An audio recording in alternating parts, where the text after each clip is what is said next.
My husband snapped, "Stop acting like a wife. I'll go wherever I want with whoever I want." I replied, "All right."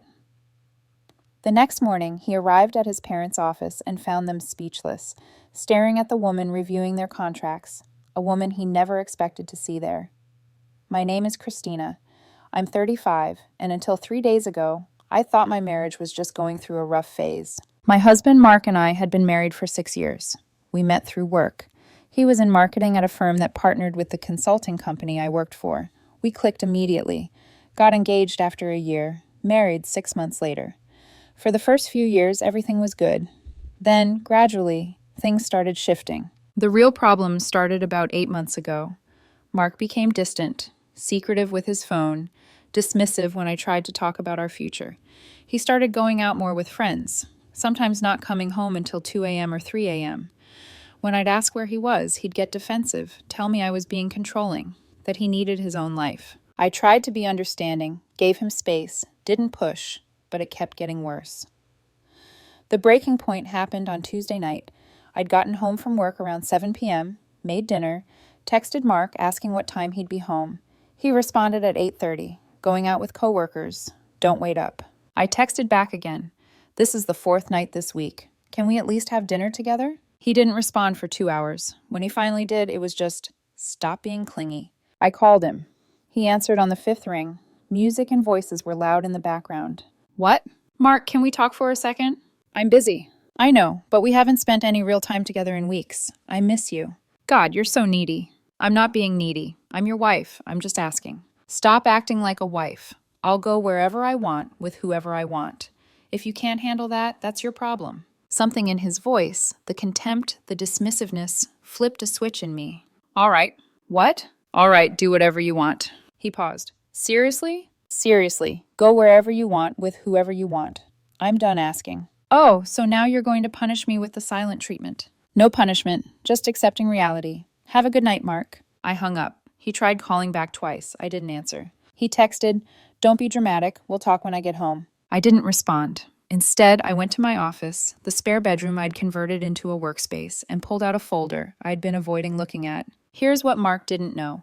His parents owned a small but successful manufacturing company, about 50 employees. Annual revenue around $12 million. They'd built it from nothing over 30 years. 6 months ago, they had asked me to look over some contracts they were concerned about.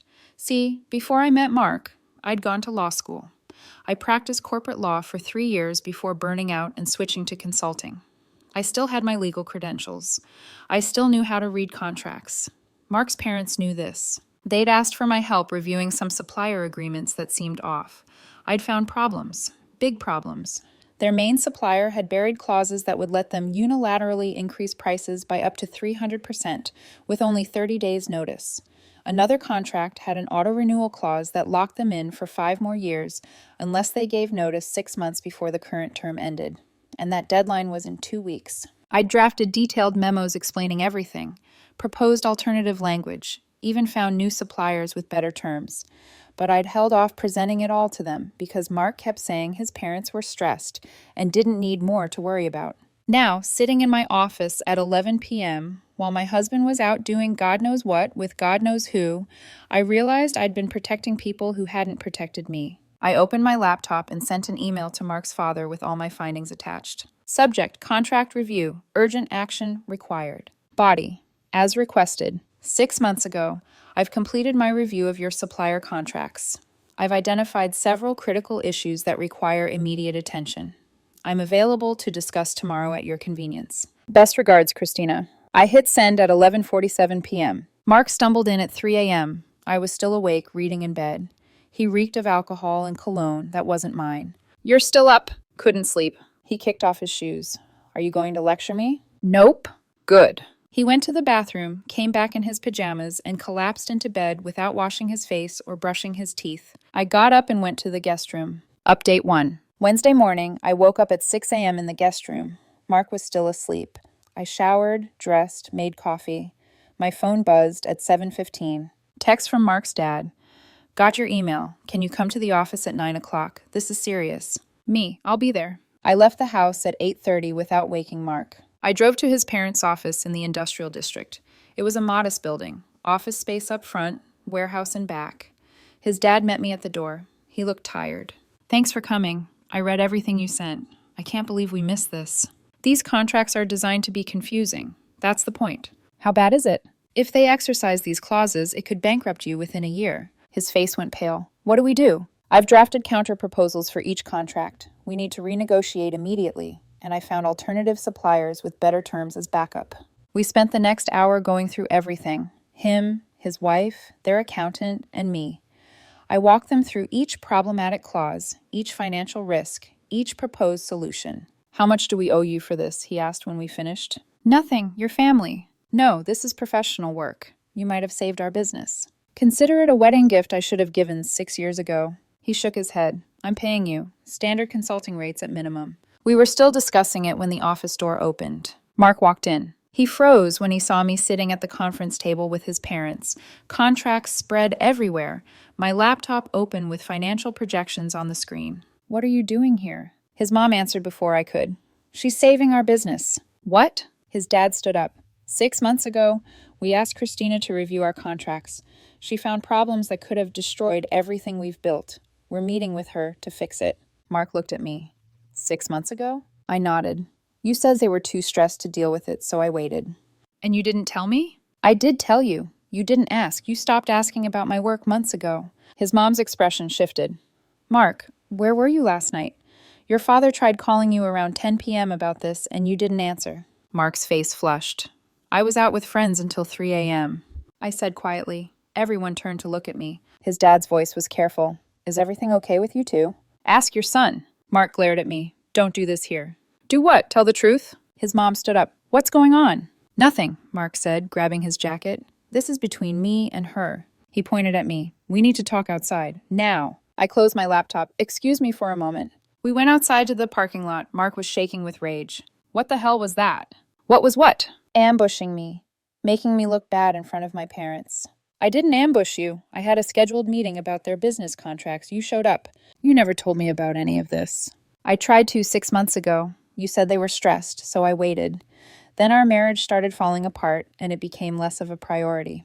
Our marriage isn't falling apart. Mark, you told me last night to stop acting like a wife. You come home at 3 a.m., reeking of someone else's cologne. You spend more time with your coworkers than with me. What would you call it? I need space. You're suffocating me. I gave you space. I've been giving you space for months. You've used it to disappear into a life that doesn't include me. That's not fair. You're being dramatic.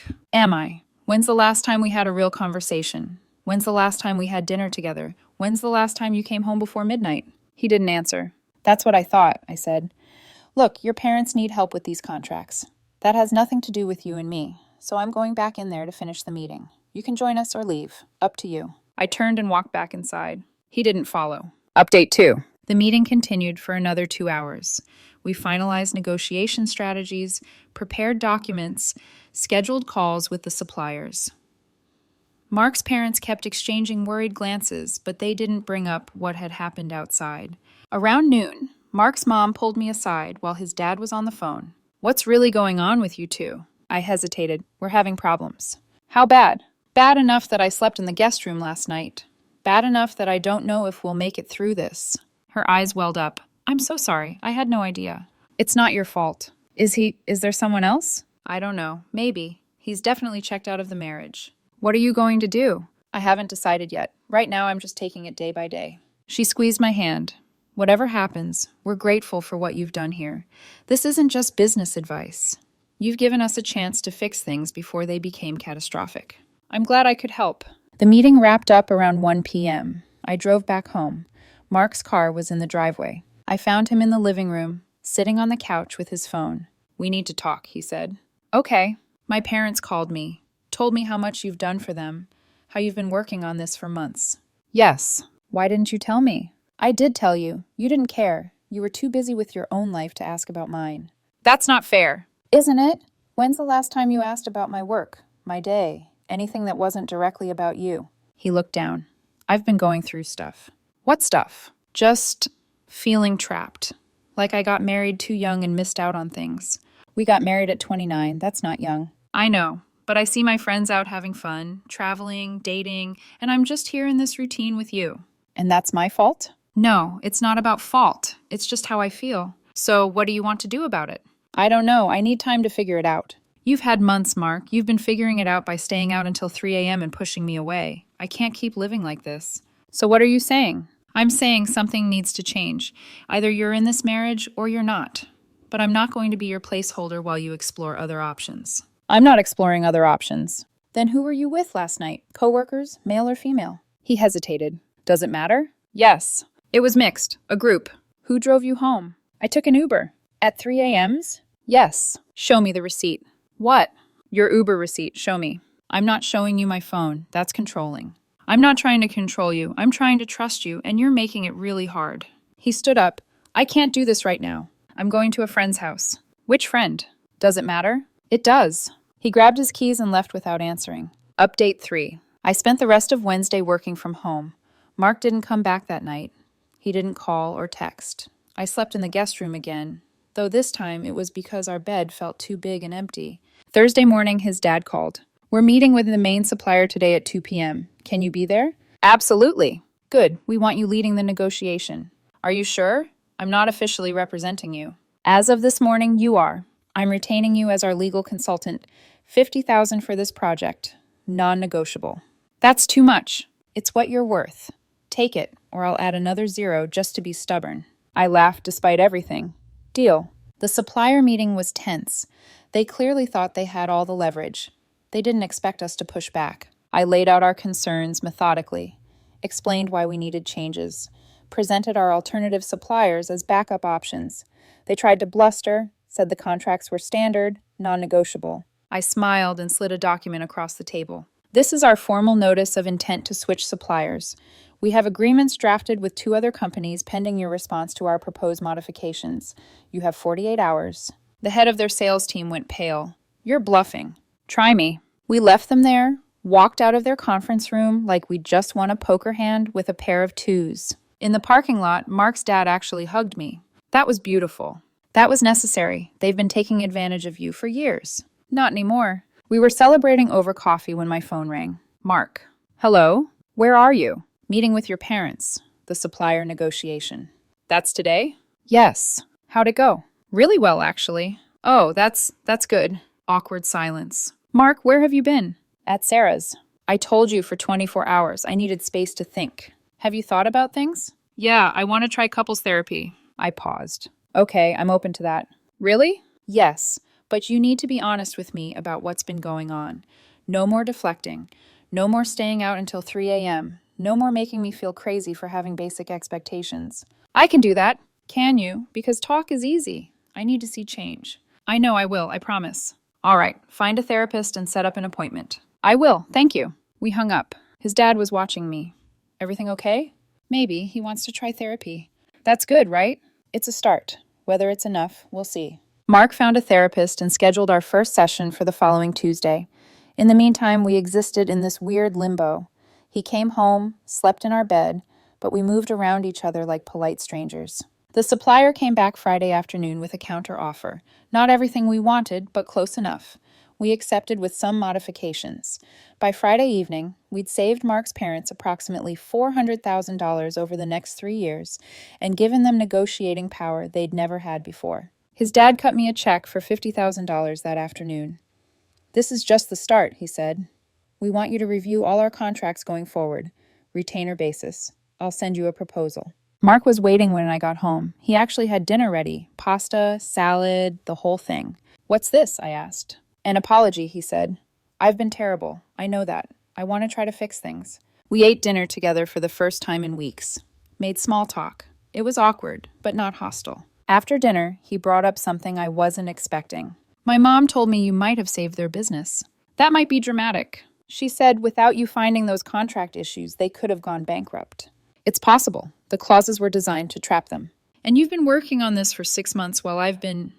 He trailed off. Yeah, I'm sorry. I've been so focused on myself that I didn't see what you were doing for them. For us. I appreciate you saying that. I mean it. And I want you to know there's no one else. I haven't been cheating. Okay, you don't believe me. I want to, but you smell like someone else's cologne. You're gone until 3 a.m. You won't show me your phone. What am I supposed to think? He pulled out his phone, unlocked it, and handed it to me. Look at everything. I hesitated. You sure? Yes, I need you to trust me. So look. I went through his messages, his call logs, his Uber receipts. Everything checked out. He really had been with coworkers. He really had taken Ubers home. The cologne smell was probably just from being in crowded bars. I felt like an idiot and relieved at the same time. I'm sorry, I said. I should have trusted you. No, I gave you reasons not to. I pulled away. I made you feel like you weren't important. That's on me. We talked until midnight.